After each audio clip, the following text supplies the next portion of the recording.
Hello friends, मैं स्तुति। पिछले वीडियो में मैंने मस्टर्ड ऑयल के बारे में बात किया था और इसमें हम कोकोनट ऑयल के बारे में बात करेंगे। तो जो कोकोनट है उसका बोटेनिकल नेम जो होता है वो कोकस न्यूसीफेरा होता है और इसका जो कॉमन नेम होता है वो कोकोनट होता है। कोकोनट को हम इंग्लिश में इसका नाम को कहते हैं और नारियल इसको हिंदी में कहते हैं। जनरली ये गाँव में या शहर हर जगह ये मिलता है। और जो कोकोनट है ये पामेसी फैमिली से बिलोंग करता है या इसी को हम एरिकेसी फैमिली भी कहते हैं। और जो कोकोनट है उसको हम यूज किस फॉर्म में करते हैं, तो जो इसका कोकोनट है उसका जो ड्राइड एंडोस्पर्म है इसको यूज हम करते हैं। Means the botanical name of coconut is कोकस nucifera. Common name इसका हो जाएगा, जिसमें इंग्लिश में इसको कोकोनट कहेंगे और हिंदी में हो जाएगा इसको नारियल। अब हम देखेंगे इसकी फैमिली क्या होती है। जो कोकोनट है वो पामेसी फैमिली से बिलोंग करती है और इसका हम लोग ड्राइड एंडोस्पर्म को यूज करते हैं। मीन्स जो कोकोनट का जो आउटर पार्ट होता है, ऐसे कोकोनट हो गया, तो ये जो कोकोनट का आउटर पार्ट है इसको एक्जोकार्पिक कहते हैं और जो बीच में इसका जो ये खुजा जैसा पार्ट रहता है उसको हम मेजोकार्प कहते हैं और अंदर इसके ड्राइड एंडोस्पर्म पाए जाते हैं।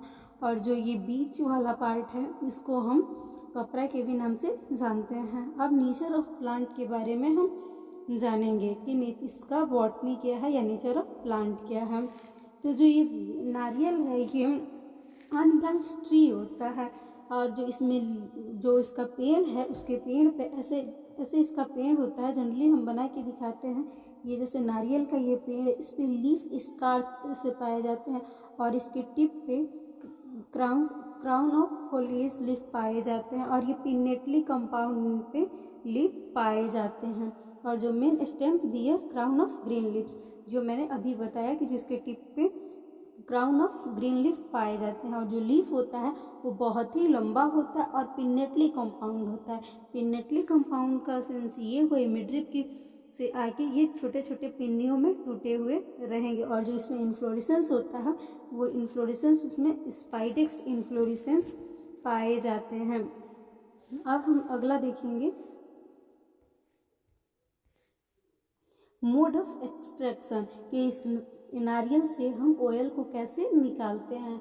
तो सबसे पहले जो ड्राइड एंडोस्पर्म है उसको हम लोग उसके खुज्जे को बाहर निकालते हैं।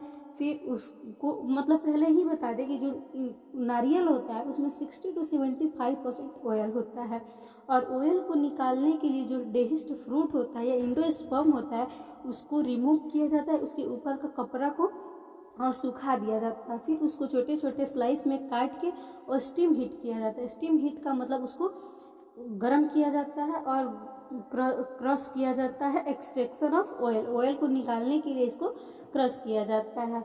Oil is extracted bye expression method, और इसमें भी जो ऑयल को निकाला जाता है वो एक्सप्रेशन मेथड के द्वारा निकाला जाता है। और जो ऑयल होता है वो वाइट कलर का होता है या कलरलेस होता है, लेकिन जो इसका स्मेल होता है यानी जो इसका सुगंध होता है बहुत ही अच्छा होता है यानी गुड होता है। अब हम देखेंगे कि जो कोकोनट ऑयल है इसमें कई प्रकार के फैटी एसिड पाए जाते हैं। तो जनरली इसमें 4 प्रकार के फैटी एसिड पाए जाते हैं जो ऑयल्स में पाए जाते हैं।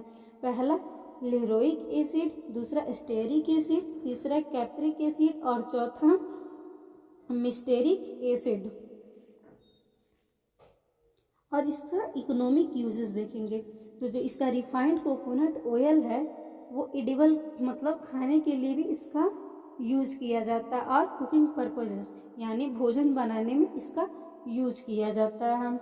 It is also used as margarine. Margarine का मतलब क्या होता है, पहले ये मार्गेरीन का मतलब बनावटी मक्खन होता है। जनरली इसको बनावटी मक्खन के रूप में यूज करते हैं। It is also used as manufacturing of candle, soap, shaving cream, shampoo. Means जो कोकोनट ऑयल है इसका यूज हम कैंडल बनाने में, सोप बनाने में, शैम्पू बनाने में, क्रीम बनाने में इसका यूज करते हैं। It is also used as good hair oil, ये बहुत ही अच्छा होता है हमारे बालों के लिए। Thanks to all of you.